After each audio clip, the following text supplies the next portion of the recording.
24-ാം വയസ്സിലാണ് നവ്യ നായർ സന്തോഷ് മേനോൻ വിവാഹം നടക്കുന്നത്. ബ്രോക്കർ വഴി വന്ന ആലോചനയാണ് വിവാഹത്തിലെത്തിയതും. മലയാള സിനിമാ പ്രേമികളുടെ മനസ്സിൽ പൊട്ടിപ്പെണ്ണായ ബാലാമണിയാണ് നവ്യ നായർ. ഇന്നും ഇഷ്ടത്തിലൂടെ എത്തി മലയാളികളുടെ ഇഷ്ടം മുഴുവൻ നേടിയ നടി. പ്രേക്ഷകർ ഒട്ടും പ്രതീക്ഷിക്കാത്ത നേരത്താണ് ബ്രേക്ക് എടുത്ത് നവ്യ സിനിമയിൽ നിന്നും ബൈ പറയുന്നത്. പിന്നെ നീണ്ട ഒരു ഇടവേള. മകൻ ഒരു പ്രായമായ ശേഷമാണ് നവ്യ മടങ്ങി വരുന്നത്, അതും ശക്തമായ തിരിച്ചുവരവ്. മലയാളം, തമിഴ്, കന്നഡ സിനിമകളിൽ തിളങ്ങി നിന്ന സമയത്താണ് നവ്യയുടെ വിവാഹം നടക്കുന്നത്. ഒരു കുടുംബിനിയായി മാറാം എന്ന തീരുമാനം എടുക്കുന്നതും നവ്യയായിരുന്നു. രണ്ടാം വരവിൽ സിനിമ തിരഞ്ഞെടുക്കുന്നതിൽ നവ്യ നായർ അതീവ ശ്രദ്ധ ചെലുത്തുന്നുണ്ട്. സ്ത്രീപക്ഷ സിനിമകളാണ് കൂടുതലായി നവ്യ എടുക്കുന്നതും അതിൽ ഒരുത്തി എന്ന സിനിമ ഏറെ പ്രശംസ നേടിയിരിക്കുന്നതുമാണ്. കലോത്സവ വേദികളിൽ മിന്നും പ്രകടനം നടത്തിയ നവ്യ 2001-ൽ ഇഷ്ടം എന്ന സിനിമയിൽ ദിലീപിന്റെ നായികയായി എത്തുമ്പോൾ ഹൈസ്കൂൾ വിദ്യാർത്ഥിനിയായിരുന്നു താരം. പിന്നീട് നിരവധി സിനിമകൾ, നിരവധി സംസ്ഥാന അവാർഡുകളൊക്കെ വാങ്ങിയ നവ്യ പിന്നീട് വിവാഹ ജീവിതത്തിലേക്ക് കടക്കുന്നു.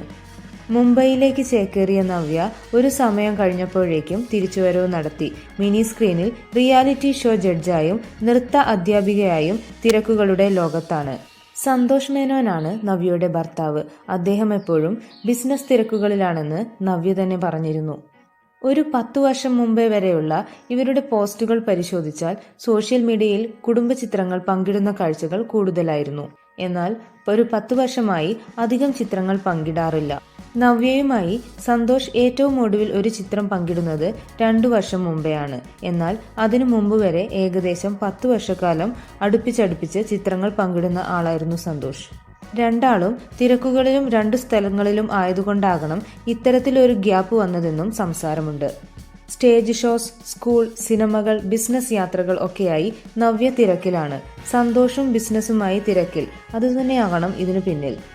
മകൻ 10ാം ക്ലാസ്സിലേക്ക് കടക്കുന്നതോടൊപ്പം തന്നെ നവ്യയും മാതങ്കിയുടെ പുതിയ ഘട്ടത്തിലേക്ക് കടന്നു കഴിഞ്ഞു. നൃത്തം പരിശീലിപ്പിക്കുന്നതോടൊപ്പം തന്നെ അഭിനയവും ഇപ്പോൾ നവ്യയുടെ സ്കൂളിൽ നിന്നും നേടാം. ഏഷ്യാനെറ്റിലെ Sunfeast delicious star singer season 7-ലും വിധികർത്താവായിരുന്നു ആ സമയത്ത് നവ്യ. സൂര്യ ടിവിയിലെ ഒരു കോമഡി റിയാലിറ്റി ഷോയായ ലാഫിംഗ് വില്ലയുടെ അവതാരികയായി എത്തിയ നവ്യ ഇന്ന് മിനി സ്ക്രീനിലും സജീവമാണ്. സന്തോഷാകട്ടെ തന്റെ ജോലി തിരക്കിലും. അടുത്തിടെ രണ്ടുപേരും വിഷു ആഘോഷിക്കുന്നതിന്റെ ചിത്രങ്ങളും വീഡിയോസുമെല്ലാം ഏറെ വൈറലായിരുന്നു.